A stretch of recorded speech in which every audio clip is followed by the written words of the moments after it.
سنیے، دعا میں ایمان کی ضرورت ہے اور ایمان کو دعا کی ضرورت ہے.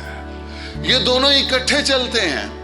آپ ایمان تو رکھیں لیکن آپ پہاڑوں سے مخاطب نہ ہوں تو کام نہیں ہوگا. آپ ایمان تو رکھیں لیکن آپ دعا نہ کریں تو کام نہیں ہوگا. لیکن اس کے ساتھ ساتھ آپ دعا تو کریں لیکن اس میں ایمان نہ ہو، کچھ نہیں ہوگا. مسیح نے کہا جب تم دعا کرو تو شک نہ کرو بلکہ ایمان سے مانگو تو جو چاہو تمہارے واسطے ہو جائے گا.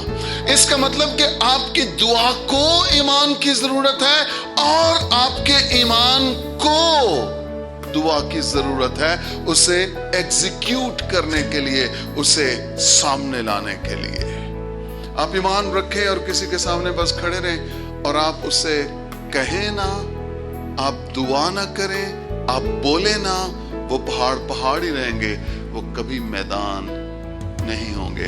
تو آپ کا ایمان آپ کی دعا کو مؤثر بناتا ہے اور آپ کی دعا آپ کے ایمان کو عمل میں لاتی ہے.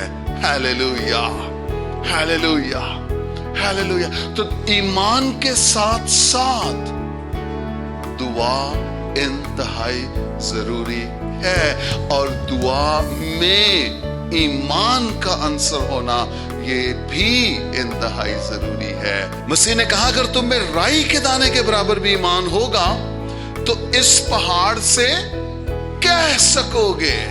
تو جو کہنا ہے، جو بولنا ہے، یہ بیسیکلی دعا ہی تو ہے اور کیا ہے.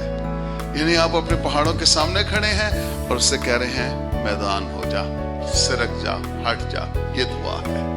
آپ کے ایمان کو کس کی ضرورت ہے؟ دعا کی. اور آپ کی دعا کو کس کی ضرورت ہے؟ ایمان کی. یہ دونوں ایک دوسرے کے بغیر ادھورے ہیں.